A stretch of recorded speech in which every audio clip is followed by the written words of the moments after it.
Howard Stern Show. You know, I always keep tabs on you. Thank you. And you did Big Brother over in England. Yeah, and I wondered about that. And we played the tapes of it. Sounded like you were having a breakdown. It really did. I did try to quit that show 4 times. Every time they told me something different to keep me back in. The first time I tried to quit, and also whenever you try to quit, they make it really difficult for you. Like, okay, well, we need to get the psychologist to come and speak with you before we do this.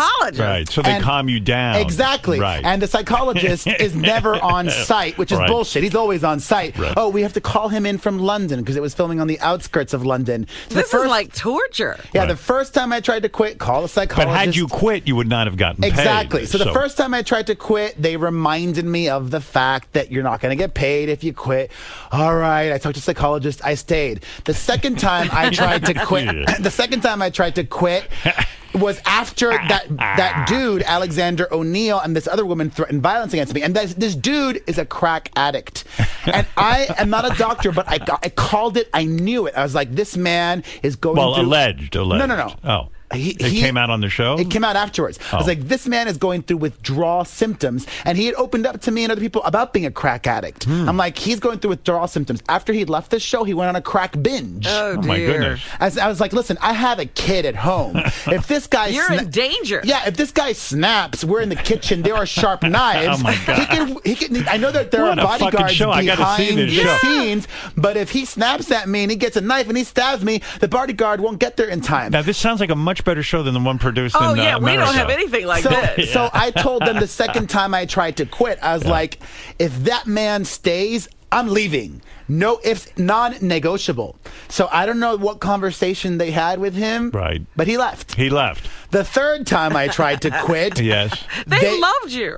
The third time I tried to quit, they played a voice message from my mom. Right. Which I wasn't sure if she had sent at the beginning of the show because it was kind of vague. It didn't mention any specifics. Yeah. But then she pulled my dad card. My dad died when I was 15. Right. She's like, please, I'm begging for you. Your dad is watching over you. I'm begging you, don't leave. Don't leave for your father, for your son. Please don't leave for your daughter. My daughter wasn't born at that point yet, but she's coming. She's like, do this for your family. You won't get paid.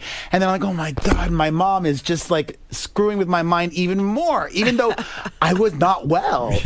Then the fourth time I tried to quit. Yeah. And this is where it's going to make headlines in the UK. Yeah. The fourth time I tried to quit, I quit. I talked to the therapist. I talked to the director of the show. You were strong in your convictions. I talked to they kept bringing in more people. I talked to the therapist, the director, the head of talent, and the head of Endemol UK. Wow. And they're like, he was like, all right, if you don't quit, we'll let you take a break.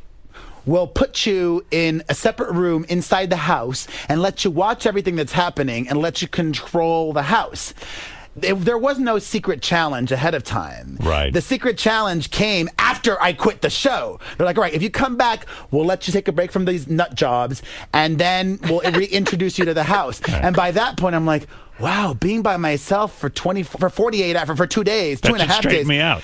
It didn't seem like torture. It was a vacation. Right. Because by myself, I was safe. I was happy. Right. You could relax. I could. Get some sleep. Yes. Yeah. It was the best thing that ever happened. So did you win or no? Because I didn't want to win. Right. If I wanted, honestly, on my dead father's life, even up until the last few days, I wanted to be out of there with every fiber of my being. Now, you had famously lost a lot of weight and got into shape. Yes. When you're in the house, you started to pack on the pounds, Oh, God, right? It was awful. Not only did I start eating very poorly, but I completely stopped working out. And then, this Big Brother experience truly left me broken. It didn't destroy me. Right. Because something destroyed you can't fix again. But it left me broken. Scarred.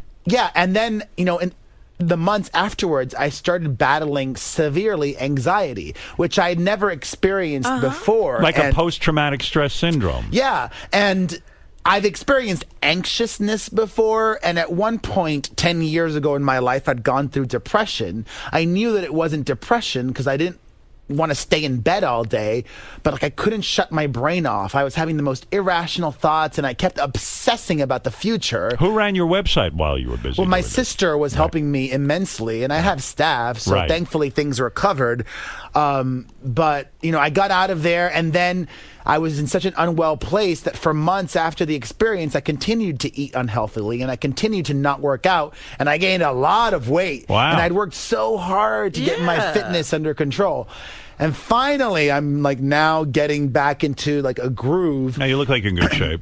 And what's interesting is, back in 2008, when I first began this journey of getting into shape, it was purely for just aesthetics and vanity reasons. I wanted to get laid. Right. But now I realized that there is truly, I swear, a real tie between a healthy body and a healthy mind. Right. And after getting back into the gym, after taking 3 months off, and after eating healthily again, after taking 3 months off, that's what helped me battle and kick my anxieties. But I didn't take any pills. or anything Perez, like that. do you think that the show is dangerous? Big Brother, do you think that they should outlaw it? No, I don't think they should outlaw it. But, it's so mercurial. It really all depends on so many variables, on the casting and the chemistry of all the people. Like, I had watched clips of the show. I had read up on it. Right. And I was prepared for things like Spencer and Spidey, because they were on there. Yeah. I was prepared for fake reality drama, not real drama. Like Jeremy Jackson from Baywatch was on and got kicked out 3 days in because he sexually assaulted a girl. Oh, this wow. other dude got kicked out less than a week in because he made, very racist comments about Islam and about sexist comments about women. That's some show. Yeah, I know. I don't think even they were prepared for how real and how disgusting Is it highly was. rated in England? It must They be love it. This season was the most watched in 8 years. And Yes. statistically, I am the most talked about housemate in the history of Celebrity wow. Big Brother. The Howard Stern Show.